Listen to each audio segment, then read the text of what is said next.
ইসলামের প্রথম মুয়াজ্জিন যিনি, তার নাম হলো হযরত বেলাল। সাহাবারা জিজ্ঞাসা করলেন, ইয়া রাসূলুল্লাহ, হযরত বেলালের আজানের এত গুরুত্ব কেন? আল্লাহ রাসূল বললেন, বেলাল যে জবান দিয়ে আজান দেয়, এই জবানের উপরে বন্ধ করার জন্য কাফেররা বহু চেষ্টা করছে, এমনকি সারাদিন ধরে তাকে মারছে। সারাদিন মারার পরে যখন ক্লান্ত হয়ে গেছে, এই জবানকে বন্ধ করার জন্যে তার বুকের উপর পাথর চাপা দিয়ে রাখছে। কি জবান? যে জবানের জিকির করলেন কিছুক্ষণ আগে, লা ইলাহা ইল্লাল্লাহ। এরপরও যখন বন্ধ হয়নি, তখন জিহ্বা টেনে বের করে ওই জিহ্বার ভিতরে ওরা পেরেক মেরে দিয়েছে, এরপরেও যেন জবানটা বন্ধ হয়ে যায়। কিন্তু জবান যখন বন্ধ হলো না, তখন তারা আরো নির্যাতন চালানোর জন্য চেষ্টায় উদ্গ্রীব। এমন সময় হযরত আবু বকর হযরত বেলালকে মুক্ত করে নিয়ে নবীর দরবারে চলে গেলেন। আল্লাহ নবী তাকায় দেখেন, বেলালের জিহ্বাটা মুখের ভিতর থেকে অনেক দূর বের হয়ে আসছে, কারণ এই যে পেরেক মারছে, কাঁটা ঢুকাই দিছে, যার কারণে জিহ্বাটা মোটা হয়ে ওইটার মুখের মধ্যে ঢুকতেছে না। আল্লাহ রাসূল খুবই কান্না শুরু করে দিলেন। এক সময় নবী তার পবিত্র জিহ্বা বেলালের জিহ্বার আগায় লাগাই দিলেন, সঙ্গে সঙ্গে জিহ্বাটা পূর্বের আকৃতিতে বেলালের মুখের মধ্যে ঢুকে গেল। আল্লাহ রাসূল বেলালের কপালে একটা চুম্বন দিয়ে বললেন, বেলাল, তুমি কি জানো, তোমাকে যখন এই জবান বন্ধ করার নির্যাতন চলতেছিল, ওই সময় আল্লাহ তাআলা তোমার শানে আমার উপর একটা আয়াত নাজিল করেছে। আয়াতটা হলো, ইন্নাল্লাযীনা ক্বালু রব্বুনাল্লাহু সুম্মা ইসতাকামু তাতানাজ্জালু আলাইহিমুল মালাইকা আল্লা তাখাফু ওয়া লা তাহজানু ওয়া আবশিরু বিল জান্নাতিল্লাতী কুনতুম তুআদুন। আল্লাহু আকবার। আল্লাহ রাসূল বলেন, বেলাল, এত নির্যাতনের পরেও তুমি তোমার রবের উপরে, আল্লাহর উপরে অটল থাকার কারণে আল্লাহ তাআলা তোমার জন্য জান্নাতের সুসংবাদ দান করেছে। এই দুনিয়া থেকে বিদায় নেওয়ার সাথে সাথেই 8টা জান্নাত দিয়ে আল্লাহ তোমাকে বরণ করবে, যে কোনো জান্নাতে তুমি ইচ্ছা মতো প্রবেশ করতে পারবে। এরপরও বেলালের মুখে রাসূল কোনো হাসি দেখলেন না। রাসূল বলেন, বেলাল, আল্লাহ তোমাকে জান্নাতের খোঁজ খবরই দিলেন, এরপরও তোমার মুখে সামান্য হাসি ফুটে ওঠেনি। বেলাল বলে, ইয়া রাসূলুল্লাহ, আমি তো যে খবর পাইলাম আপনার কাছে, আল্লাহ মরার পরে জান্নাত দিবে, কিন্তু জীবিত অবস্থায় দুনিয়াতে আল্লাহ কি দিবে? কারণ আমরা যখন দোয়া করি তখন দুনিয়াটা আগে বলি, তারপরে আখিরাত বলি। রব্বানা আতিনা ফিদ দুনিয়া হাসানা ওয়া ফিল আখিরাতি হাসানা। আপনারা বলেন তো, এই দোয়ার বাংলা অর্থ কি? এই দোয়ার বাংলা অর্থ হলো, আল্লাহ আমাদের দুনিয়াকে সুন্দর করে দাও, দুনিয়া যদি সুন্দর হয় আখিরাত অবশ্যই সুন্দর হবে। জোরে কোন কথা ঠিক কি না? বর্তমানে বাংলাদেশ যে অবস্থায় আছে, এই বাংলাদেশ কি সুন্দর? কথা বলেন, সুন্দর? তো দেশটা যদি সুন্দর না হয়, আমরা আখিরাতেও সৌন্দর্য পাবো না। এখন বাংলাদেশকে সুন্দর করতে গেলে মানুষের তৈরি আইন দিয়ে চললে হবে না, খালি কোরআনের ওয়াজ শুনলে হবে না, আল্লাহর কোরআন অনুযায়ী আমাদেরকে চলতে হবে। জোরে বলেন কথা ঠিক কি না? প্রয়োজন হলে এই কোরআনের জন্য আমাদের জীবন দেওয়ার জন্য রেডি থাকা দরকার। জোরে কোন কথা ঠিক কি না? জীবন তো যাবেই, আপনি যতই চেষ্টা করেন, আমি যতই চেষ্টা করি, আমি কিন্তু বাঁচতে পারবো না, কিন্তু আমি একটু চেষ্টা করলে আমার ঈমানকে আমি বাঁচাতে পারবো। যারা আজকে আলোচনা শুনতে এসেছেন, তাদের কাছে জীবনের গুরুত্ব বেশি না ঈমানের গুরুত্ব বেশি? জীবন বাঁচান ফরজ না ঈমান বাঁচানো ফরজ? এখন ঈমান যদি আমরা বাঁচাবার চাই, নামাজ ছাড়া ঈমানকে বাঁচানোর কোনো রাস্তা নেই।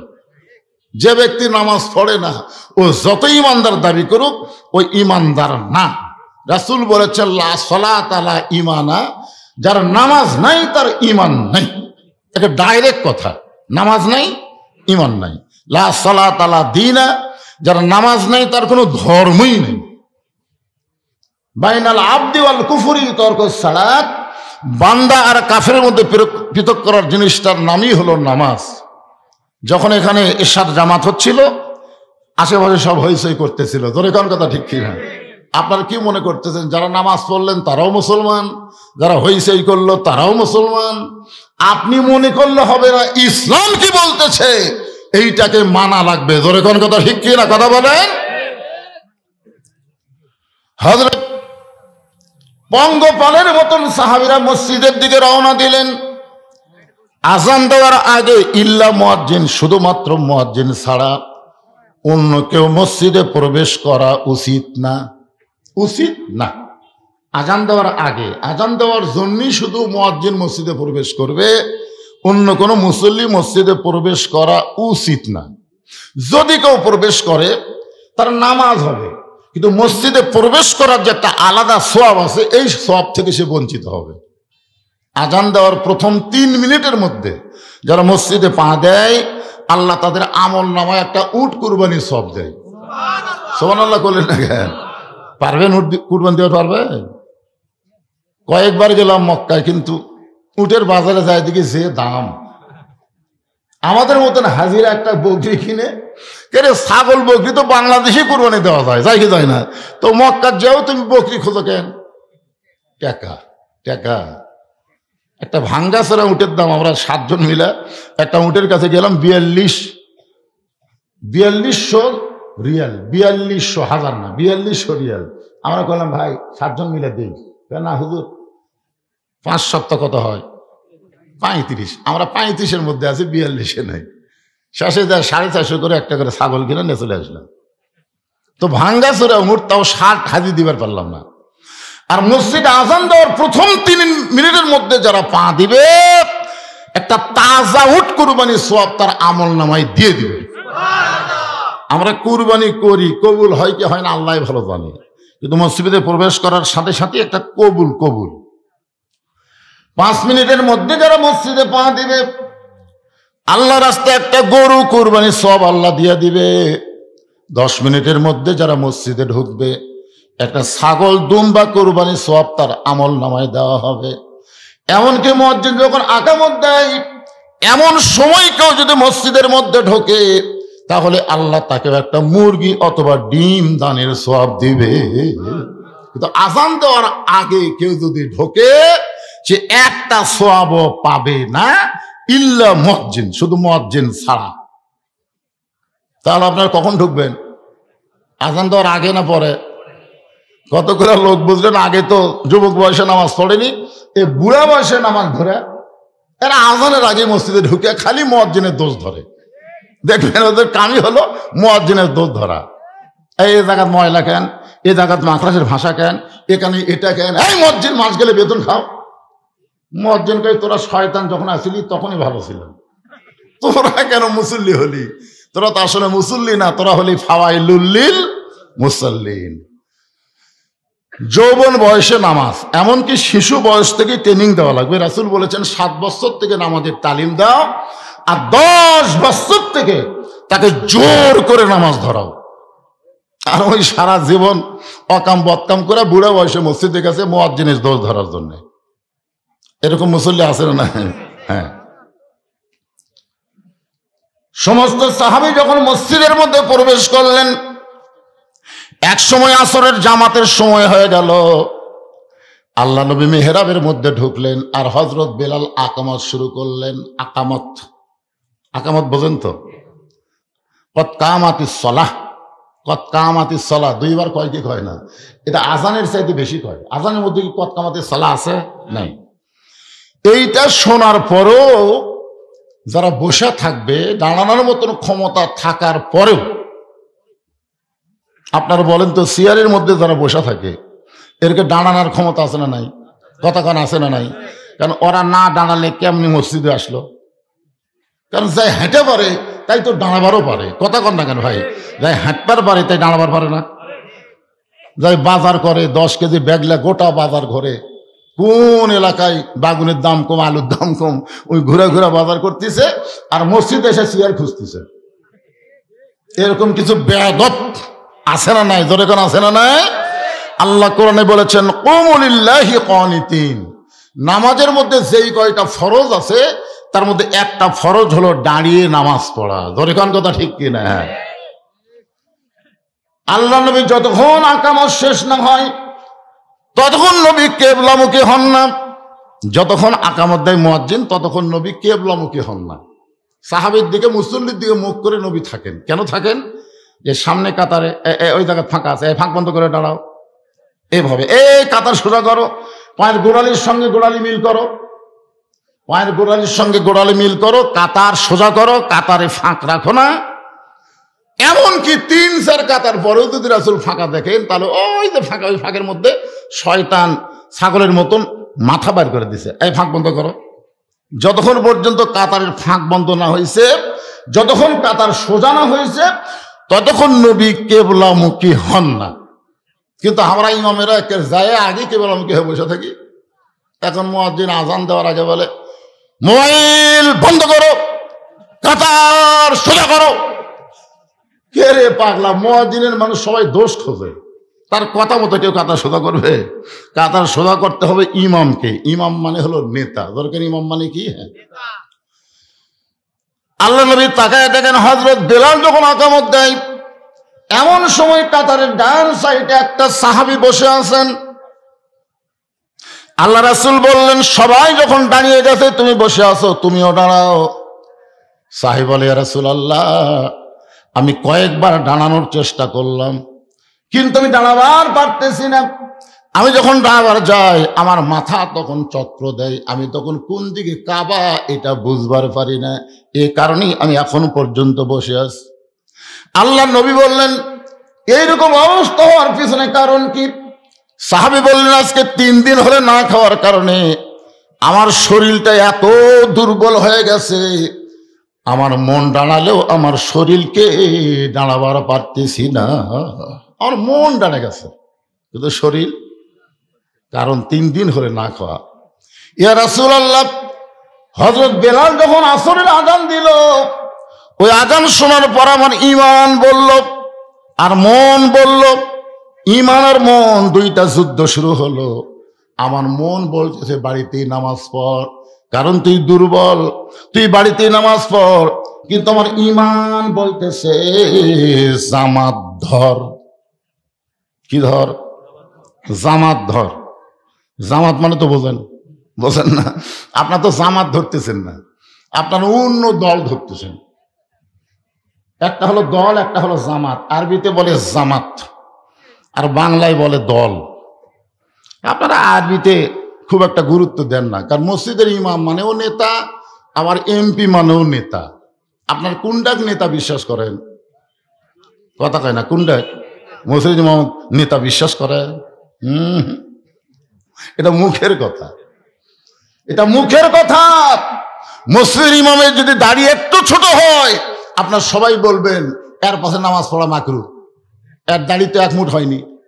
আর সমাজের এমপির মুখে যদি দাড়ি না থাকে একদিনও কি আপনারা কষেন? একদিনও করেননি। তার মানে সমাজের নেতাকে আপনারা ভয় করেন আর মসজিদের ইমামকে আপনারা নেতাই মনে করেন না। অথচ আপনারা যখন নামাজ পড়েন তখন কি বলেন? ইক্তেদাইতু বিহাদাল ইমাম। এক হাফেজ সাহেব আমারে কইল, হুজুর বহুদিন হলে নামাজ পড়াচ্ছি, আজকে আমার জীবন সার্থক। আমি বললাম কেমনে? বলে আজকে এমপি আমার পিছনে নামাজ পড়ছে। হুজুর আজকে এমপি কেউ বললো না যে এমপি সাহেব আপনি সামনে যান, একজনও বললো না। সবাই বললো এমপি কাতার সোজা করেন। আমি তখন মনে মনে চিন্তা করলাম তুই যত বড় নেতা হ, আসল জায়গার মধ্যে ঢুকে দেখ নেতাকে। জোরে কোন কথা ঠিক কিনা? ভেজাল জায়গায় তোরা যত বড়ই নেতা হ, আসল জায়গার মধ্যে ঢুকে দেখো আসল নেতাকে। যদি কোনো বড় নেতা মন্ত্রী যদি মনে করে মসজিদের ইমামের আগে আমি নিয়ত করব, ইমামের আগে আমি রুকুত যাব, ইমামের আগে আমি সেজদায় যাব, তুই যত বড় নেতা হ তোর নামাজ আল্লাহ কবুল করবে না। ওই ইমামকে অনুসরণ করে নামাজ পড়া লাগবে। জোরে কোন কথা ঠিক কি না? ইমাম যদি মনে করে যে বাহিরের এই নেতা গম মেরে চাউল মেরে খাইয়া যে ভুঁড়ি করা করছে, আপনারা বলেন তো যার বড় ভুঁড়ি তার রুকুর মধ্যে কষ্ট কম হয় না বেশি হয়? উরা তো মোটা, পেটও মোটা। দেখবেন মাজা কিন্তু সোজা করা লাগবে, সোজা মানে আপনার মাজার উপরে পিঠের উপরে 1 গ্লাস পানি রাখবে, ওই পানিটা যেন না পড়ে। গিলাসটা যেন আপনার পিঠের উপরে স্থির থাকে। আপনারা এই ভুঁড়ি মোটা আর উরাত মোটা, এরা কি ওই রকম পিঠ করে পারবে? কথা কর না পারবে? গিলাস তুলে যেটাই থবেন করে পড়বে। ইমাম মনে মনে চিন্তা করে, এতদিন রুকুর মধ্যে 3 বার সুবহানাল্লাহ আজিম বলেছি, আজকে বলবো 11 বার, দেখি নেতা কি করে। নেতা খালি মাথা কসলায়, কিন্তু মাথা তুলবার পারে না, কারণ হুজুর যতক্ষণ না তুলবে নেতার কোনো ক্ষমতা নাই। আল্লাহ রাসূল বলেন, ওসমান, নবী যখন মদিনায় হিজরত করে নামাজ কায়েম করলেন, ওই সময় আল্লাহ নবী ছিলেন মদিনার প্রেসিডেন্ট। সুবহানাল্লাহ বলেন। অথচ বাংলাদেশের এক দলের এক নেতা কইছে রাজনীতির সাথে নাকি ইসলামের সম্পর্ক নেই। আপনারা বলেন তো, রাজনীতির সাথে ইসলামের সম্পর্ক আছে না নাই? কথা বলে আছে না নাই? যার সাথে ইসলামের সম্পর্ক থাকবে না, সেটার নীতি হবে না, সেটা হবে দুর্নীতি। জোরে কোন কথা ঠিক কিনা? আপনারা বলেন তো, সমস্ত নীতির রাজার নামই তো রাজনীতি, ঠিক কিনা বলেন? সবচাইতে বড় পথই তো রাজপথ, সবচাইতে বড় হাসি তো রাজহাঁস, ঠিক কিনা বলেন? তাহলে আপনি সবগুলাতে জানেন যে রাস্তার মধ্যে বড় রাস্তা রাজপথ, হাঁসের মধ্যে বড় হাঁস রাজহাঁস, আর নীতির মধ্যে বড় নীতি হলো রাজনীতি। আপনি বলেন তো, বড় নীতি কার, মানুষের না আল্লাহর? কথা বলা লাগবে তো। সূরা মুলকের মধ্যে আল্লাহ কি বলেছেন? তাবারাকাল্লাযী বিয়াদিহিল মুলক, গোটা পৃথিবীর রাজত্ব, কর্তৃত্ব, মালিকানা একমাত্র কার হাতে? তাহলে বাদশাকে, আরো জোরে বলেন বাদশাকে। সম্রাট শাহজাহান মসজিদের মধ্যে গিয়ে নামাজ শেষ করে 2 হাত তুলে বলতেছে, ও বাদশার বাদশাহ, তোমার দরবারে আমি ফকির। বাংলাদেশের মতন ছোট্ট দেশের বাদশা ছিল না, বাংলাদেশের মতন প্রায় 45টা দেশের বাদশা যদি আল্লাহর কাছে ফকির হয়, আর তুমি একটা কি মহাসচিব হইছ মিয়া? তুমি বলতেছো ইসলামের সাথে রাজনীতির সম্পর্ক নাই। আপনারা বলেন, মুসলমানের দেশে এরকম কথা বলার কোনো সুযোগ আছে? কথা বলেন না কেন, কোনো সুযোগ আছে? একটু মনোযোগ দিয়ে শুনবেন। নবী যখন মদিনার রাষ্ট্রপতি হলেন, ওই সময় নবীর কয়েকজন মন্ত্রী ছিলেন। 1 নম্বর ধর্মমন্ত্রী হলেন আবু বকর। 1 নম্বর মন্ত্রী হলো ধর্মমন্ত্রী। জোরেকার নাম কি? ধর্মমন্ত্রীর নাম হলো আবু বকর, আর আইন মন্ত্রীর নাম হলো হযরত ওমর। একটু মনোযোগ দিয়ে শুনবেন। দেখেন তো দফতর অনুযায়ী মন্ত্রীগুলা ঠিক আছে কিনা, একটু খেয়াল করে দেখেন তো। অর্থমন্ত্রী হলেন ওসমান গনি, অর্থমন্ত্রী হলো কি গনি? ওসমান গনি। আর শিক্ষামন্ত্রী হলেন হযরত আলী। এখন আপনারা খেয়াল করে দেখেন তো, এই যে 4টা মন্ত্রী যে আমি নাম করলাম, দফতর অনুযায়ী মন্ত্রী ঠিক আছে? ঠিক আছে। আর আমাকে 15.5 বছর যেগুলো মন্ত্রী ছিল, আপনারা দেখেন তো দফতর অনুযায়ী মন্ত্রীগুলা ঠিক ছিল? একটা আইন মন্ত্রী নৌকার মাঝির সাথে ধরা খেলো। জোরে কোন কথা ঠিক কিনা? মাঝির সাথে ধরা খেলো না? একেবারে প্যান্ট শার্ট কোট সব খুলিছে, শার্ট আর লুঙ্গি পরে নৌকাত বসে আছে। সবাই খোঁজ দিচ্ছে, ওই নৌকার মধ্যে আছে আইন মন্ত্রী আনিসুল হক। পুলিশের গিয়ে ওরে যখন ধরছে, ধরার পরে একটা আইন মন্ত্রী, অথচ কত বড় বেআইনি করলো দেখলেন? চোখ টেরা করে বললো, এই যে পুলিশ কয় কাকু তো আর দেখতে পাই না, ওই যে বসে নাই। চিনবার পারতি, আরে চিনবা কেমনে? ওই দাড়ি কেনা চুলে কলপ করছে, এর নাম হলো সালমান এফ রহমান। ই হলো প্রধানমন্ত্রী উপদেষ্টা, যাকে আমরা বাংলাদেশের মানুষ জানি দরবেশ। যেরকম কি বেশ? দরবেশ, দাড়ি কামায়া চুলে কলপ করে বসে আছে। এখন আইন মন্ত্রী হয়ে ওরে ধরা দিল। ওই ধরা পড়ার পরে বললে, ভাই তুমি কি এই কামটা ঠিক করলে? তুমি ধরা পড়ছে আমাকে ধরাই দিলে। আপনারা বলেন তো এটা আইন ঠিক আছে? আর তাকে দীর্ঘদিন আইন মন্ত্রী করা হলো। আল্লামা সাইদ হুজুর সম্পর্কে তার কাছে প্রশ্ন করা হয়েছিল সাংবাদিকরা, যে অনেক সাক্ষী আজকে পলায় গেছে, যারা সাইদি হুজুরের বিরুদ্ধে সাক্ষী দিবে তারা পলায় গেছে, তাদের খুঁজে পাওয়া যাচ্ছে না। তার নামে যে মামলাগুলো করা হয়েছে সমস্ত মামলাই হলো মিথ্যা, তাকে কারাগার থেকে মুক্ত করে দেওয়া দরকার। তখন আইনমন্ত্রী কি বলল? যে আইনের বাহিরে আমি কিছুই করতে পারবো না। এইরকম একটা সন্ত্রাসী গুন্ডাকে বাংলাদেশের আইনমন্ত্রী বানাইছিল। জোরে কোন কথা ঠিক কথা বলেন? আর ধর্মমন্ত্রী যিনি ছিলেন তাকে আমরা চিনি না। আর আল্লাহ নবীর ধর্মমন্ত্রী হলেন আবু বকর। তিনি কেমন ধার্মিক ছিলেন, যার শানে আল্লাহ বলেছেন, ইয়া আইয়ুহাল্লাযীনা আমানুত্তাকুল্লাহা ওয়া কুনু মা'আস সাদিকিন। সাদিকিন শব্দের অর্থ হলো সিদ্দিক। সিদ্দিক আবু বকর রাদিয়াল্লাহু কিন্তু একটা ডিগ্রি আছে, নাম কি? সিদ্দিক। আল্লাহ বলতেছেন, তোমরা যারা আমাকে বিশ্বাস স্থাপন করো, যারা আমাকে বিশ্বাস করো, তোমাদের কলিজার মধ্যে যদি আল্লাহর ভয় রাখতে চাও, ওই আবু বকর সিদ্দিকের তোমরা দল করো, আবু বকর সিদ্দিকের তোমরা সাথী হয়ে যাও। তিনি কেমন ধার্মিক ছিলেন। ফেরেশতা জিবরাইল এসে নবীকে সালাম দিলেন। সালাম দেওয়ার পরে বলে, ইয়া রাসূলুল্লাহ, এই সালামটা স্বয়ং আল্লাহ তাআলা আপনাকে দিয়েছে। নবী আমার দাঁড়িয়ে বললেন, জিবরাইল, আল্লাহ আমার দোস্ত। আল্লাহ কি? আমার দোস্ত। এই কারণে আল্লাহ আমাকে তোমার মাধ্যমে সালাম দিছে। জিবরাইল বলেন, হুজুর, আল্লাহ শুধু আপনাকে সালাম দেয়নি, আপনার ধর্মমন্ত্রী আবু বকরকেও আল্লাহ সালাম দিছে। সঙ্গে সঙ্গে নবী বললেন, জিবরাইল, আমি আল্লাহর দোস্ত, এই কারণে আল্লাহ তোমার মাধ্যমে আমাকে সালাম দিল, কিন্তু আমার আবু বকরকে আল্লাহ সালাম দিল, এই সালামটা কে পৌঁছাইবে? জিবরাইল বলতে, হুজুর, নবী ছাড়া অন্য কারো কাছে যাওয়ার অধিকার আমার নাই, এই জন্য আমি আবু বকরের কাছে আল্লাহর সালামটা পৌঁছাবার পারতেছি না, এই সালামটা আপনাকেই পৌঁছার লাগবে।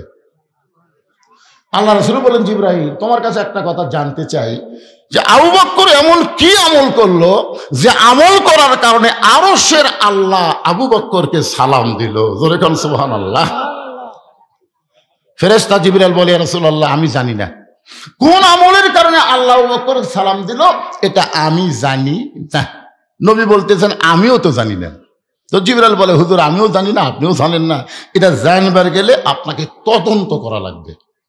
আপনি একটু তদন্ত করে দেখেন তো কোন আমলের কারণে আল্লাহ আবু বকরকে সালাম দিল।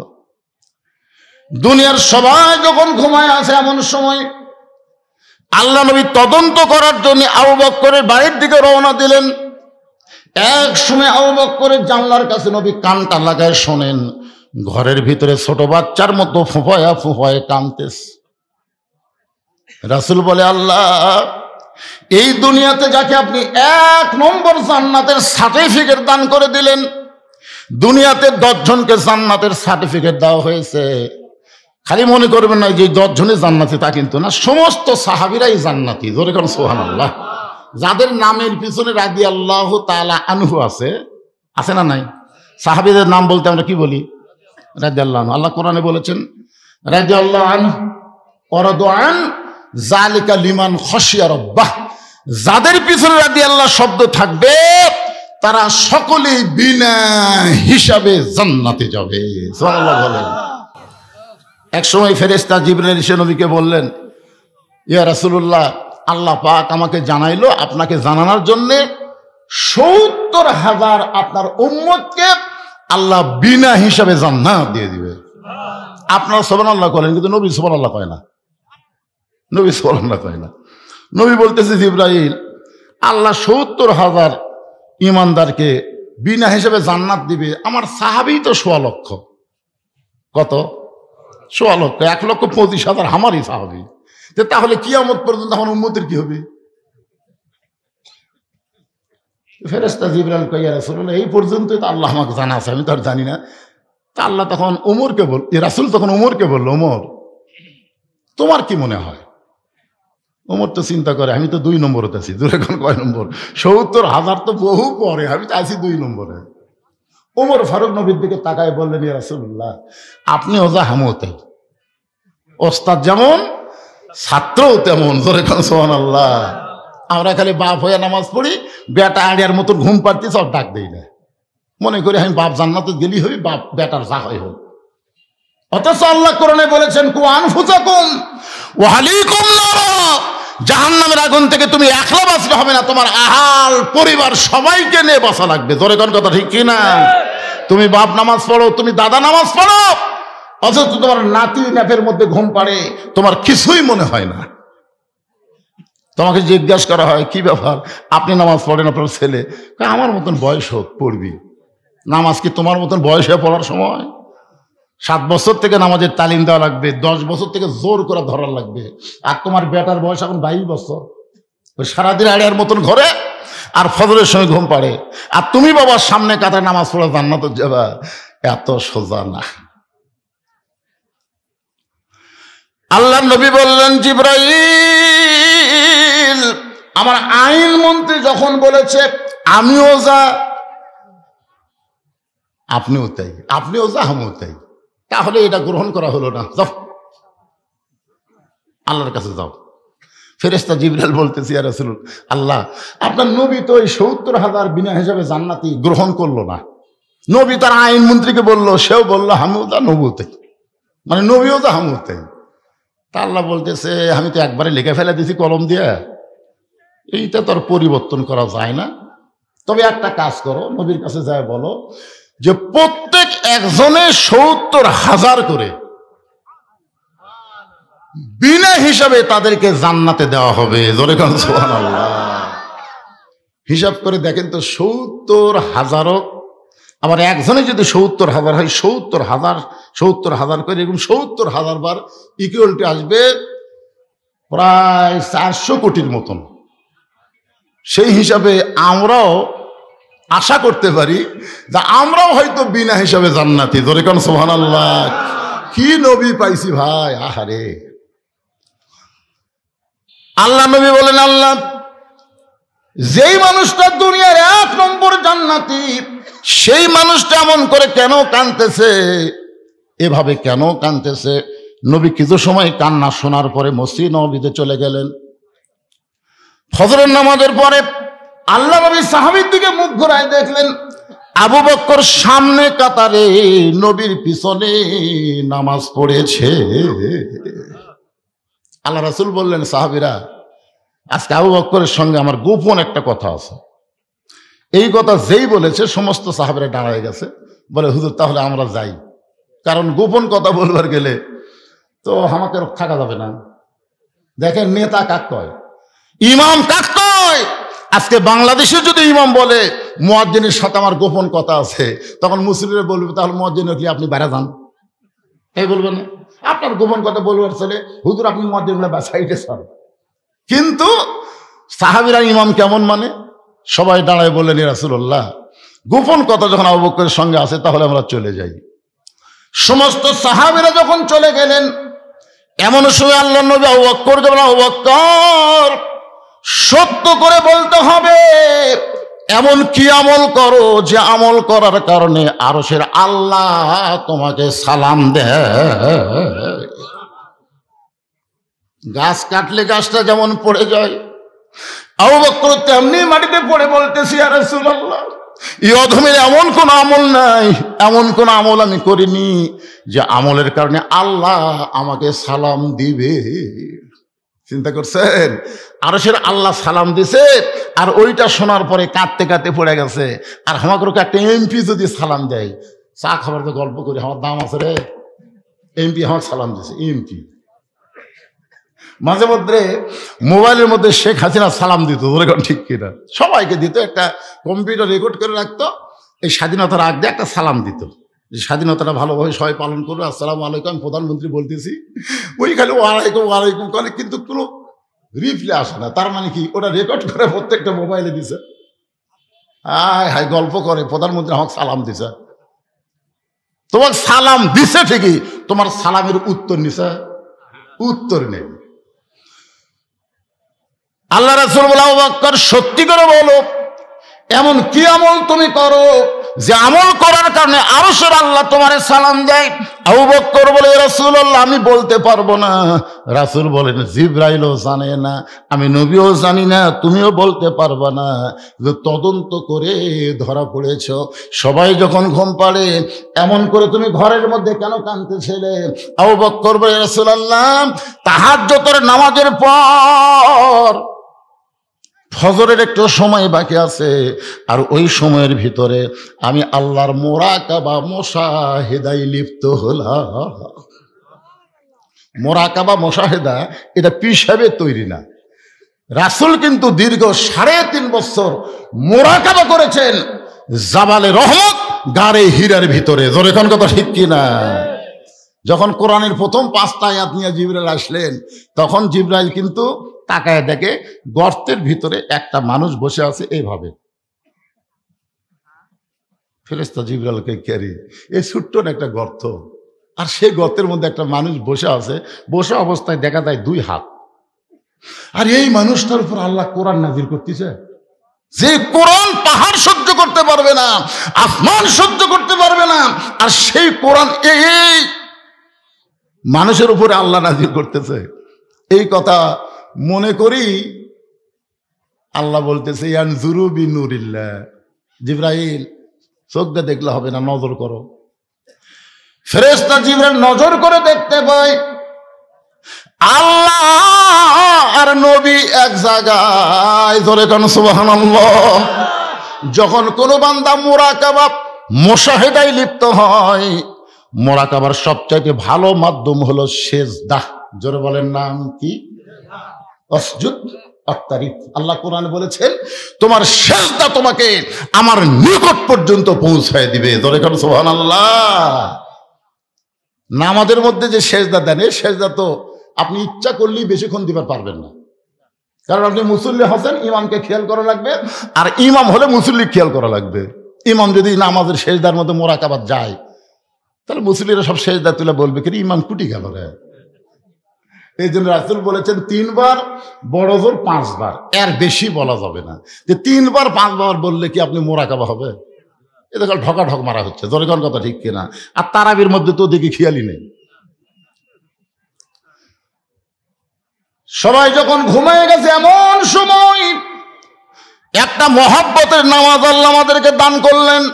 অমিনাল লাইলি ফাতাহাজ্জাত বিহি নাফিলাতাল লাক। রাতের একটা অংশ আছে, সংসার আল্লাহ তাআলা তাহাজ্জুদের নামাজ আমাদের সকলের জন্য নফল করে দিয়েছে। আল্লাহ রাসূল বললেন সাহাবীরা, 5 ওয়াক্ত নামাজ হলো ইবাদত, আর তাহাজ্জুদ হলো মহাব্বত। সাহাবীরা বললেন হুজুর 5 ওয়াক্ত ইবাদত আর তাহাজ্জুদ হলো মহব্বত, এই দুইটার ব্যাখ্যা কি? আল্লাহ রাসূল বললেন ইবাদতের ব্যাখ্যা হলো ইবাদতের মাধ্যমে মানুষ জান্নাত চায়, আর মহব্বতের ব্যাখ্যা হলো মহব্বতের মাধ্যমে মানুষ আল্লাহ চায়। আপনার বলেন তো আল্লাহ আগে না জান্নাত আগে? আব্দুল কাদের জিলানী বলেছে যে আমাকে যদি আল্লাহ বলে যে আব্দুল কাদের তোমাকে আমি 8টা জান্নাত দিলাম, কিন্তু আমি আল্লাহ তোমার সাথে নেই, আমি আব্দুল কাদের একটাবারও জান্নাতের দিকে পা দিব না, কারণ আল্লাহ যদি আমার সাথে না থাকে আমি জান্নাতের দিকে কি করবো? আর যদি বল আব্দুল কাদের তুমি জাহান্নামে যাও, আমি আল্লাহ তোমার সঙ্গে থাকবো, আমি খুশি হয়ে জাহান্নামের দিকে পা বাড়াবো। আল্লাহ যদি আমার সঙ্গে থাকে তাহলে খালি আমি একলা আগুনে পড়বো না, আল্লাহও পড়বি। জোরে কোন কথা ঠিক কিনা? কিন্তু আমি তো জানি আমার জাতির পিতা ইব্রাহিম আল্লাহর মহব্বত নিয়ে যখন আগুনের চুলার মধ্যে পড়ে গেল, আল্লাহ সঙ্গে সঙ্গে বলে দিল আগুন জ্বলিস না, কারণ ইব্রাহিম একলা নাই, আমি আল্লাহ তার সাথে আছি। জোরে কোন সুবহানাল্লাহ। কুল্লা ইয়া নারু কুনি বারদাম ওয়া সালামান আলা ইব্রাহিম। এই তাহাজ্জুদের মহব্বতের নামাজ হয় মুরাকাবা। আবু বকর বলে রাসূলুল্লাহ আমি মুরাকাবার হালতে দেখতে পাই কে যেন ঘোষণা করতেছে আল্লাহ সবাইকে জান্নাত দিবে, আল্লাহ সবাইকে জান্নাত দিবে, শুধু একজনকে জাহান্নাম দিবে। আমার মনে এত বড় ভয়, ওই একজন যদি আবু বকর হয়। ইয়া রাসূলুল্লাহ আমার মনে এত বড় ভয়, সবাইকে আল্লাহ জান্নাত দিবে কিন্তু একজনকে জাহান্নাম দিবে, আমার এত ভয়। ওই ভয়টা পেয়ে আমি ছোট বাচ্চার মতন কান্না শুরু করে দিলাম। সঙ্গে সঙ্গে জিবরাইল এসে বললেন ইয়া রাসূলুল্লাহ আবু বকরের ভয়ের কারণে আল্লাহ তাআলা বলতেছেন ইন্না আকরামাকুম ইনদাল্লাহি আতকাকুম, যার অন্তরে বেশি ভয় সে তত সম্মানিত হয়, আরশের আল্লাহ তাকে সালাম দেয়। এখন বলেন ধর্মমন্ত্রী হিসাবে আবু বকর কেমন? ধর্ম ভিতরে আছে না নাই? কেমন আছে? মন্ত্রী শুধু নামাজ পড়বে না, মাঝে মধ্যে নামাজ পড়ানোর যোগ্যতা থাকা লাগবে। ধরে কোন ঠিক কিনা? আল্লামা সাইদি হুজুর যদি জীবিত থাকতো, আল্লাহর কোরআনের আইন চালু হলে তাকেই কিন্তু ধর্মমন্ত্রী বানানো হতো। ধরে কোন কথা ঠিক কিনা? আপনারা বলেন তো তার মধ্যে ধর্ম কেমন ছিল? খালি ভালো। যত কথা বলে গেছে প্রত্যেকটা কথা অক্ষরে অক্ষরে ফলে যাচ্ছে। ধরে কোন কথা ঠিক কিনা? কিছুদিন আগে আমার এলাকার এক আওয়ামী লীগ নেতা আমাকে বলছে, হুজুর সাইদি সাহেব আসলে আল্লাহর ওলি। কে রে, এ কথা আগে কইসনি কে রে? হুজুর বলবার চাই, কিন্তু দলের চাপ তো বলে পারি না। আসলে আওয়ামী লীগের মধ্যেও শতকরা 90% আওয়ামী লীগ সাইদি হুজুরকে খালি ভালোবাসে না, তার যে কোনো অপরাধ নাই এটাও তারা বিশ্বাস করে। শুধু ভারতের মালওয়ানের বাচ্চারা হাসিনাকে চাপ দিয়ে ইসলামী আন্দোলনের সিংহ পুরুষকে অন্যায়ভাবে ফাঁসির কাস্টে নিয়ে গেছে। ধরে কোন কথা ঠিক কিনা? যে কয়জনকে ফাঁসি দেওয়া হয়েছে তদন্ত করে দেখেন তারা কোনো অপরাধের সাথে জড়িত না। বাংলাদেশে আল্লাহর কোরআনের আইন চালু করতে দেবে না বলে ভারত এরকম ষড়যন্ত্র করে। কারণ কি জানেন? কারণ কোরআন দিয়ে যখন বাংলাদেশ চলবে তখন ভারতের দিকে বাংলাদেশ তাকাবে না, আমেরিকার দিকে বাংলাদেশ তাকাবে না, কোন দেশের দিকে বাংলাদেশ তাকাবে না। বাংলাদেশ তাকায় থাকবে আমরা আল্লাহর দিকে। ধরে কোন কথা ঠিক কিনা? এখন আমরা তাকে আছি, ভারত যদি বন্ধ করে দেয় আমরা খামো কিরা? ফেরে পাগলা, তোমার ইমানই নাই। ভারত বন্ধ করে দিলে কি খাবা? ভারত কি দিবি? যদি আমরা আল্লাহর মুখাপেক্ষী হই তাহলে আল্লাহ ভারতের জন্য রেজেক বন্ধ করে দিবি। ধরে কোন কথা ঠিক কিনা? যেদিন থেকে ভারত চিনি বন্ধ করছে, আলু বন্ধ করছে, পেঁয়াজ বন্ধ করছে, আপনারা দেখেন তো বাংলাদেশে সেদিন থেকে দাম বাড়িছে না কমিছে? কথা কয় না বাড়ে। তার মানে ওমা মিন দাব্বাতিন ফিল আরদি ইল্লা আলাল্লাহি রিজকুহা। এই আয়াতের ব্যাখ্যা হলো পৃথিবীতে এমন কোন বিচরণশীল প্রাণী নাই যার রেজেকের ব্যবস্থা আল্লাহ করেনি। আর আল্লাহ কোরআনে বলেন ফালিয়াবুদু রাব্ব হাযাল বাইত আল্লাযী আত'আমাহুম মিন জু'ইন ওয়া আমানাহুম মিন খাউফ। আল্লাহু আকবার। আল্লাহ বলতেছেন ওই ঘর মানে কোন ঘর? আল্লাহর কাবা ঘরের মালিকের তোমরা গোলামি করো, নামাজ পড়ো, আমি আল্লাহর সাথে সাথে তোমাদেরকে দুইটা পুরস্কার দিব। 1 নম্বর পুরস্কার হলো ক্ষুধা তোমাদের থাকবে না, তোমাদের দারিদ্র থাকবে না, তোমাদের রিজেকের সমস্ত পেরেশানি আমি আল্লাহ তাআলা দূর করে দেব। ও আমানাহুম মিন খাউফ। ভারত তোমাদেরকে দখল করবে, আমেরিকা তোমাদেরকে দখল করবে, এই ভয় থেকে আমি আল্লাহ পুরোপুরি তোমাদের নিরাপত্তা দিব। ওদের অ্যাটম বোমা থাকতে পারে, তোমাদের ঈমান থাকবে, ঈমানের কাছে কোনো অস্ত্র কুলাবে না। জোরে বলেন কথা ঠিক কিনা? একটা অস্ত্র কুলাবে না। ঈমানের কাছে অস্ত্র ফুটবি? আরে ওরা ইসরায়েলকে এমন একটা অস্ত্র দিল যে ফিলিস্তিনের ছোট বাচ্চাকে টার্গেট করে গুলি করবে, কোনো সাউন্ড হবি না, বুঝবারই পারবি না। মায়ের কোলে বাচ্চা আছে, মা গুলি লাগবে না, সন্তানকে গুলি লাগে বুক পুড়ে যাবি। আল্লাহ বলে ও আমেরিকা ইসরায়েলকে সহযোগিতা করে ফিলিস্তিনের বাচ্চাদেরকে পুড়াচ্ছ, আমি আল্লাহ ইচ্ছা করলে গোটা আমেরিকা পুড়াই দেবো। ধরে কোন কথা ঠিক কিনা? আপনার বলেন তো পোড়া শুরু হয়নি? কথা বলেন না, পোড়া শুরু হয়নি? পানি দিয়ে বহু কিছু দিয়ে যখন আগুন থামছে না, তখন মুসলমানের কাছে গিয়ে বলতেছে ভাই তোমরা আজান দাও রে। এই সময় আজান না দিলে আগুন থামবি না। কারণ ঠেলা পড়লে আর অ্যাটম কুলাই না, আর হাইড্রোজেন কুলাই না, আর ভগবান কুলাই না, আর ঈশ্বর কুলাই না, গড কুলাই না, একমাত্র আল্লাহ। ধরে বলেন কথা ঠিক কিনা? আল্লাহর প্রতি পরিপূর্ণ আস্থা এবং বিশ্বাস রেখে এই মুহূর্তে একটা তাকবীর দেওয়া লাগবে। পারবেন আপনারা?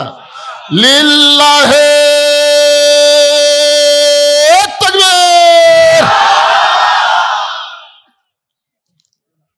আসলে হয়েছে আলহামদুলিল্লাহ। আপনাদের এলাকায় সন্ধ্যার সময় মাহফিল করতে ভয় পায়। আপনারা বলেন তো এই সময় মানুষ কম না বেশি? এইবারে এলাকার কোনো মাহফিল হয়নি? হয়েছে না হয়নি? রাতের বেলা মানুষ কেমন হয়েছে?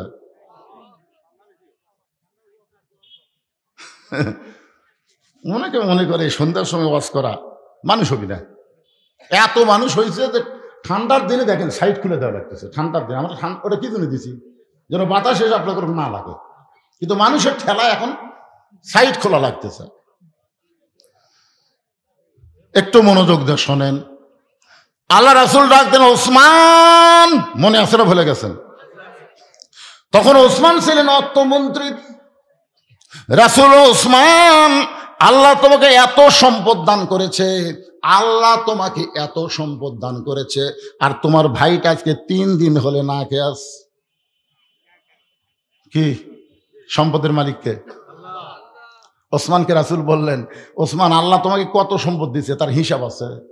ওসমান বললেন, হুজুর আমার সম্পদ রাখার জন্য যে গুদামগুলো আছে, ওই গুদামের তালার চাবি টানতে একটা উট হিমশিম খায়।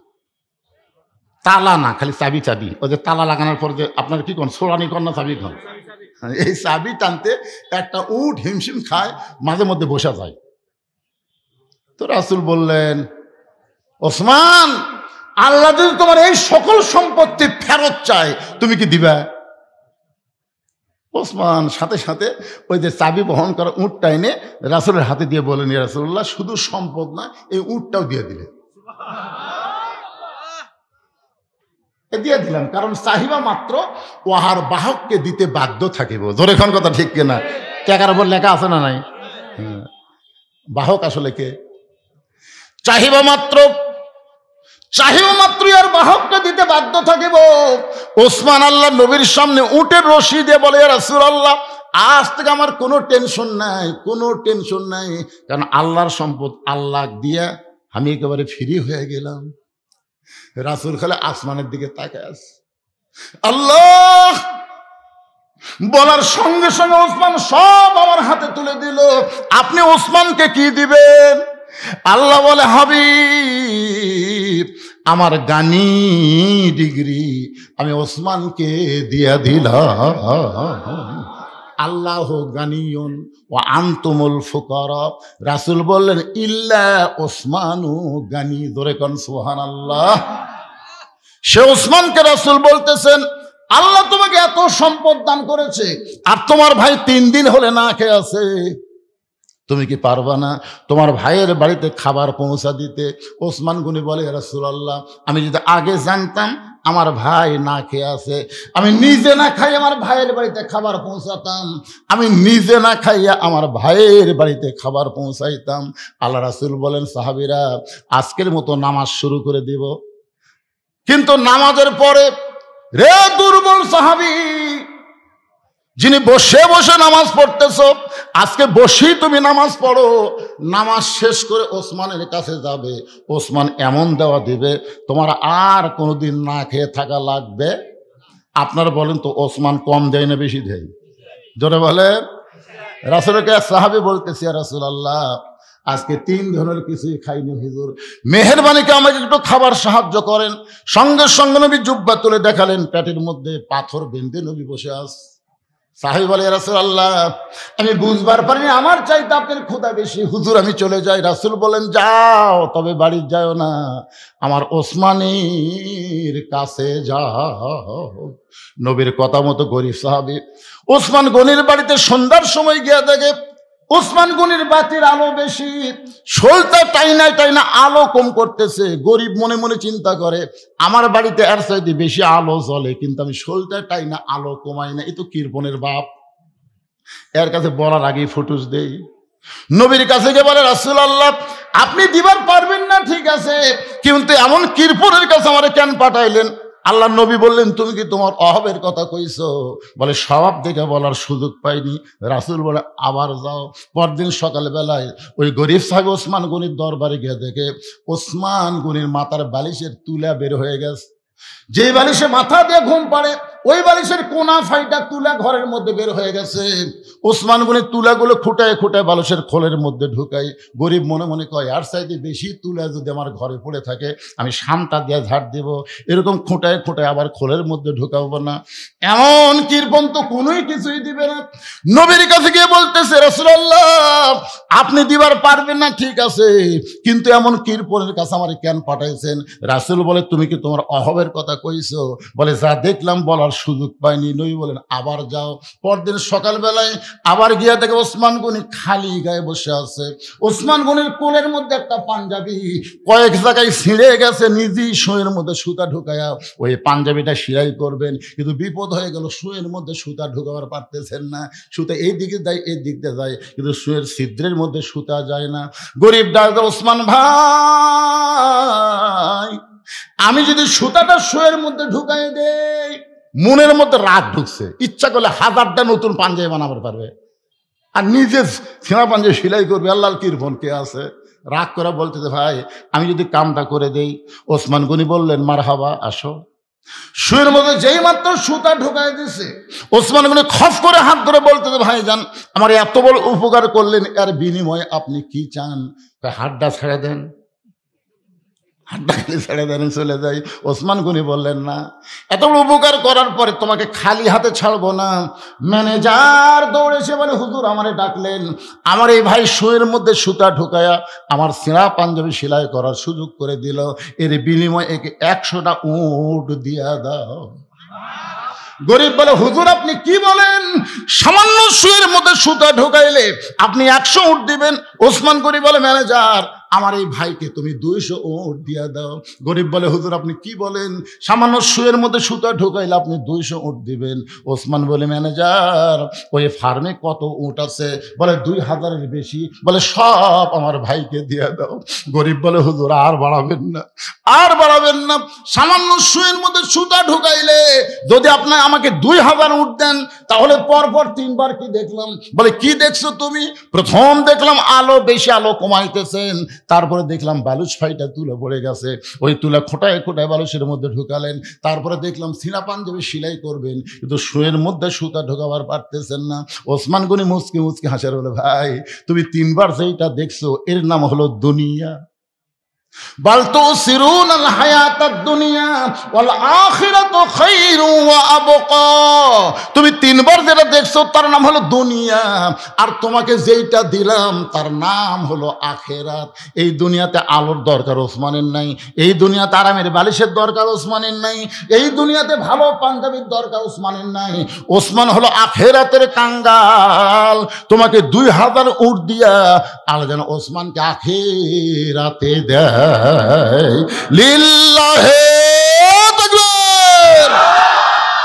ওসমান যদি আখিরাতের কাঙ্গাল হয়, অর্থমন্ত্রী হয়ে আমার সামনে বসে যারা ওয়াজ শুনতেছেন, যারা দাঁড়িয়ে আছেন, আপনার কিসের কাঙ্গাল? দুনিয়া না আখিরাত? কারা কারা আখিরাতের কাঙ্গাল? 2 হাত তুলে আমার আল্লাহকে একটু দেখান। লিল্লাহে তাকবীর।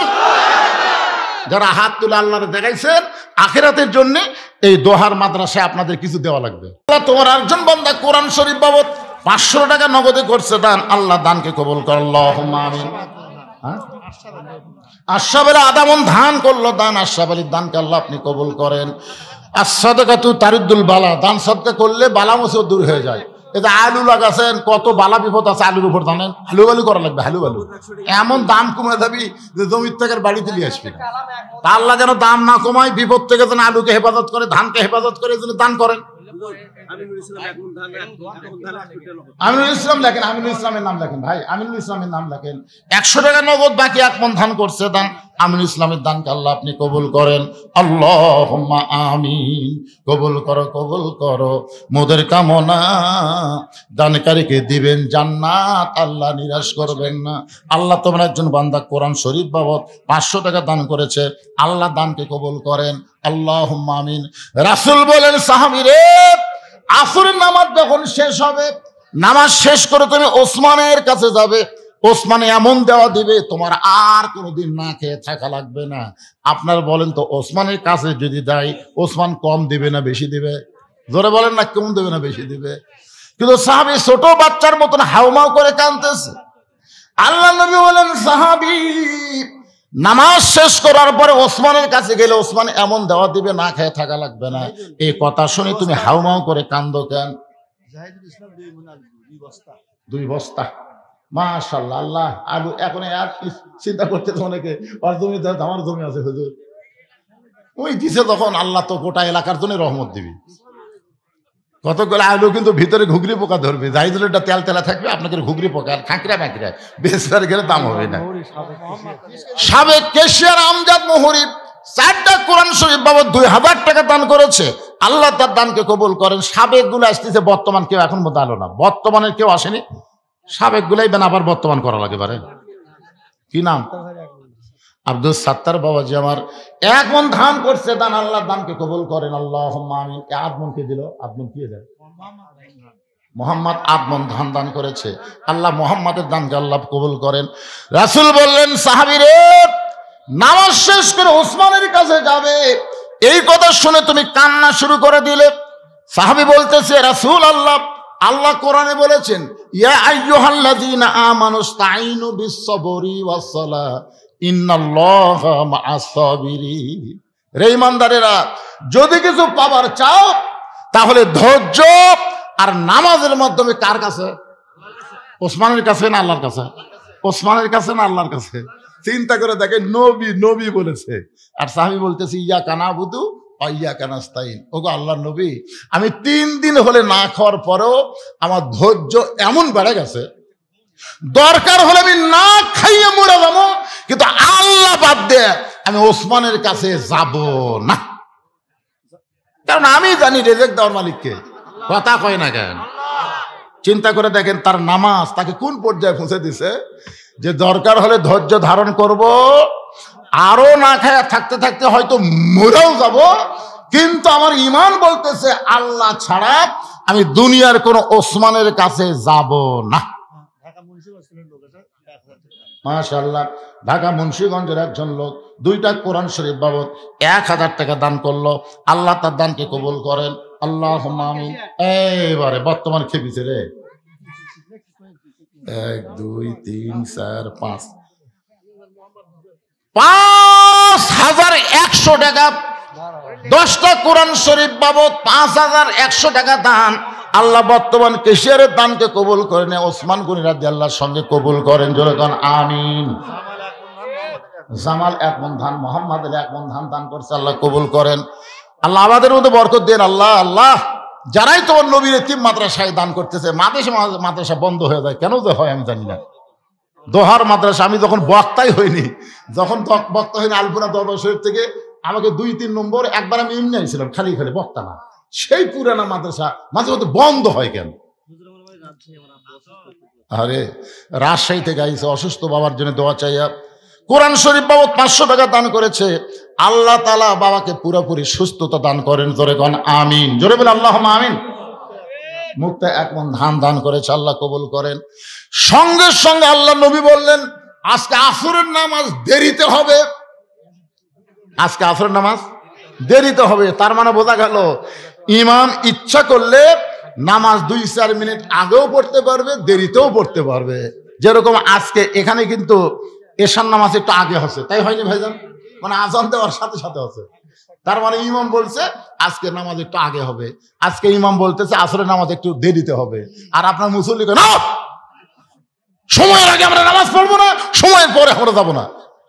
ইমামকে যদি এই কথা কেউ বলে, ফতুয়া বলতেছে সঙ্গে সঙ্গে ওই ইমামের পিছনে তার নামাজ বাতিল হয়ে গেল, কারণ যদি তুমি তাকে ইমাম মানতে, নেতা মানতে, তার মুখের উপর কথা বলার কোনো সুযোগ তোমার থাকতো না। ইমাম সাহেব একদিন খুতবার আগে একটু সুন্দর বয়ান করতেছে, মেরাজের উপর আলোচনা করতেছে, এক মুসল্লি আসাই, হুজুর কি ঘড়ির দিকে তাকাবেন না, সময় জ্ঞান আপনার নাই, কেন তুই কে বলে আসলি? মানে আল্লাহর ঘর পছন্দই করে না, ঢুকাই বার খবর চাই, জোরে কর কথা ঠিক কিনা? আল্লাহ বলেছেন যতই চেষ্টা করো তোমার নামাজ আমার কাছে 1 পয়সারও দাম নাই, কারণ বিশ্ববরী ওয়াসসালাহ, ধৈর্য যদি না থাকে তার নামাজ হবি না। এই জন্য জুমার দিনের ফরজ কে জানেন? জুমার দিনের ফরজ হলো ইজা নুদিয়া লিস-সালাহ মিন ইয়াউমিল জুমআহ ফাসাউ ইলা যিকরিল্লাহ, আযান দেওয়ার সাথে সাথে তোমাদেরকে মসজিদে আসতে হবে, হাঁটনটা আস্তে আস্তে হাঁটতে হবে না, জোরে জোরে জোরে জোরে হেঁটে মসজিদে ঢোকা লাগবে। আর তুমি সবার শেষে আসবে হুজুর ঘড়ি দেখে, আল্লাহ বলেছে এরা হলো ফাওয়াইলুল লিল মুসাল্লিন, এরা হলো আল্লাহর কাছে ঠাট্টাকারী, নামাজি না। একটু মনোযোগ দিয়ে শুনবেন, রাসূল বললেন আজকে আসরের নামাজ দেরিতে হবে। আকবর সরকার, আজকেই আমি প্রথম করতেছি ওয়াজ এবং আদায়, আমার এগোটে নাই, আছে বিপদ বিপদ কি করবেন? মাগরিবেরও 1 ঘন্টা আগে আমি যাচ্ছি, আমাকে দাওয়াত নেওয়ার সময় বলছে মাগরিব থেকে আপনাকে সময় দেওয়া হবে, বিজ্ঞাপনও দিচ্ছে 8:30 পর্যন্ত। কারণ আমার আর একটা মাহফিল আছে দেখে তো আমি এইভাবে লিখছি, দাসগ্রামের দিকে একটা করে আসা ওটি আর একটা করছি, আজকে এটি করে আবার আর একটা করা লিখবি। হ্যাঁ কি কথা, চিন্তা করবেন না যে আপনারা এই বুড়া মানুষকে এরকম কষ্ট করাচ্ছেন। আমি তো সময় মতো যাচ্ছি, আমার সময় মতো দেয়নি। চেয়ারম্যানের মুখের দিকে চাই, ভাই বলছে আমি 9টার আগে আপনাকে ছুটি দিব, এখন আস্তে আস্তে ঘড়ি ঘুরে যাচ্ছে। এই 9টার আগে মানে বোঝা। কোরআন শরীফ বাবদ 1000 টাকা দান করেছে, আল্লাহ দানকে কবুল করেন, জোরে কোন আমিন। জিল্লুর রহমান 2টা কোরআন শরীফ বাবদ 1000 টাকা দান করলো, আল্লাহ তার দানকে কবুল করেন, সকলে বলে আমিন। আচ্ছা সব লেখা থামতো, আর এখন কর না। আল্লাহর নবী বললেন আজকে আসরের নামাজ দেরিতে হবে, এই কথা বলে নবী ওই দুর্বল সাহাবীর দিকে রওনা দিলেন, দুর্বল সাহাবীর দিকে রওনা দিলেন। নবী মেহরাব থেকে দুর্বল সাহাবীর দিকে যাচ্ছেন, ওমর ফারুক নবীর সামনে হাঁটু গেড়ে বসে নবীর জুব্বা ধরে বললেন, ইয়া রাসূলুল্লাহ আপনার জুতার পরশে আল্লাহর আরশ ধন্য হয়ে গেছে। সুবহানাল্লাহ কন না কেন? আপনারা শুনলেন না? ওয়াজের প্রথমে বললাম তোর পাহাড়ের ধুলি লাগিয়া মুসা নবীর সম্মান বেড়ে যায়, নূর নবীজির জুতার ধুলায় আল্লাহর আরশ ধন্য হয়। আলহামদুলিল্লাহ। হুজুর আপনার জুতার পরশে আল্লাহর আরশ ধন্য হয়ে গেছে, আপনি কেন দুর্বল সাহাবীর কাছে যাবেন? খালি হুকুম দেন, আমি আপনার কাছে নিয়ে আসতেছি, চ্যাং দোলা করে নিয়ে আসবো, কোলত করা নিয়ে আসবো। ওমর ফারুকের গাওয়াত শক্তি কম না বেশি? কথা কন না কেন? প্রথম তাকবীর দিয়েছে হযরত ওমর। হুজুর ঈমান গ্রহণ করছি, আপনি হত্যা করবার আসা, আমার চাইতে বড় সন্ত্রাসী মক্কার জমিনে কেউ নাই, সে যদি কলমা পড়ে নবীর পক্ষে যায় আর আমরা আল্লাহু আকবার মিয়ান ম্যান করে কব না, আজকে কাবার আঙ্গিনে জোরে জোরে স্লোগান হবে। উমর সবার আগে যায় জোরে স্লোগান দিতে, আবু জেহেল উতবা সাইবার পাতলা পায়খানা হচ্ছে, হায় হায় হায় তাক মারার জন্য পাঠালাম, আসে কি করতেছে। এখন জোরে তাকবীর দিলে আবু জেহেল উতবা সাইবা থাকবার পরে, কারণ শয়তানও দৌড়ায়, যার মধ্যে শয়তান আছে সেও ভয় পায়। বাংলাদেশে 15.5 বছর ওই দলের লোকেরা কিন্তু তাকবীর দিবার দেয়নি, জোরে গান ঠিক কিনা? দিবার গেলি হুজুর ভাই এখন কি কয় রে, লিল্লাহি তাকবীর। আল্লাহ রাসূল বলেন ওমর শুধু দুর্বল সাহাবীকে তাকায় দেখো না, শুধু দুর্বল তাকায় দেখো না, আমি নবী কি জন্য যাচ্ছি তুমি বুঝবার পারতেছো না। নবী তাকায় দেখে পিছনে একজন সাহাবী দাঁড়ায় আছে, রাসূল বলেন এজলেস, বসো বসো। সাহাবী বলতে হুজুর আমি একটা রাখাল সাহাবী, আপনার পিছনে এসে নামাজ পড়তে দেরি হয়ে যায়, কারণ উট দুম্বা চড়াতে চড়াতে যে আযান শুনে দৌড় দেই, আসা দেখি মসজিদ ভরে গেছে, বারান্দা ভরে গেছে, এখানে শেষ কাতারে আপনার পিছনে নামাজ পড়লাম। তো আসরের নামাজের পর আপনি যখন কিছু বলতেছিলেন আমি দূরে বসেও শুনবার পাই, কিন্তু আপনার পবিত্র চেহারা ঠিক মতো দেখবার পাই না। এই জন্য হুজুর একটু দাঁড়িয়ে আপনার সোনার চেহারা দেখে আমার কলিজা ভরে যাচ্ছে হুজুর। এই কথা রাখাল যেই বলেছে, রাসূল বলে তোর মাঝখানে রাস্তা করে দাও, মাঝখানে রাস্তা করে দাও। সমস্ত সাহাবী নড়ে সরে রাস্তা করে চিন্তা করতেছে আল্লাহর নবী হয়তো রাখালকে বলবেন আয় আয়, কিন্তু নবী রাখালকে না ডাক দিয়ে বরং নবী রাখালের কাছে গিয়ে কপাল একটা চুমু দিয়ে বুকের মধ্যে নিলেন। এই হাদিসটা ইমাম মালিক চয়ন করে বলতেছেন, পৃথিবীর যেখানেই তুমি থাকো না কেন, তুমি যদি নবীর দরুদ বেশি বেশি আমল করো, নবীর সুন্নাত আদর্শ যদি গ্রহণ করো, নবীর প্রেম যদি তোমার কলিজার মধ্যে থাকে, তোমাকে মদিনায় যাওয়া লাগবে না, মদিনার নবী তোমার ভাঙ্গা বাড়িতে এসে দেখা দিবে। ওমর দুই চোখে শুধু দুর্বল সাহাবী তাকায় দেখো, একবার নজর করো, ইত্তাকু ফিরাসাতাল মুমিনিনা ফাইন্নাহু ইয়ানজুরু বিনুরিল্লাহ। উমর ফারুক দুই চোখ বন্ধ করে তাকায় দেখে ওই সাহাবীর ভিতরে এমন একটা পাওয়ার, যে পাওয়ারে কাঁপতে কাঁপতে উমর ফারুক পড়ে গেলেন। সাহাবেরা বললো, ইয়া রাসূলুল্লাহ, উমর ফারুক পড়ে গেল, আমরা কি তার হুঁশ ফেরাবো? রাসূল বলেন, নিজে নিজে হুঁশ ফিরে পাবে। এক সময় উমর ফারুক হুঁশ ফিরে পেলেন। রাসূল বলেন, ওমর, তোমার মতন শক্তিশালী মানুষ যাকে চ্যাং দোলা করে আমার কাছে নিয়ে আসবার চাইলা, তার দিকে তাকায় তুমি এভাবে কাঁপতে কাঁপতে পড়ে গেলে। ওমর ফারুক বলে, ইয়া রাসূলুল্লাহ, আমি নজর করে দেখি ওই দুর্বল সাহাবের ইমানের পাওয়ার এত বেশি। রাসূল বললেন, কত বেশি? ওমর ফারুক বললেন, আসমানের সূর্যকে যদি মেঘের মধ্যে লুকিয়ে দেওয়া হয়, আর ওই দুর্বলের ইমান যদি সূর্য ওই দাগায় দেওয়া হয়, ওই সূর্যের চাইতেও বেশি আলো হবে। আর এই পাওয়ারটাই কেবলমাত্র নামাজের মাধ্যমে অর্জন হবে। কার মাধ্যমে হবে? ইন্নাস সালাতা তানহা আনিল ফাহশাই ওয়াল মুনকার। একমাত্র নামাজই পারে মানুষকে যাবতীয় খারাপি ফাহিশা থেকে বাঁচাই দিতে।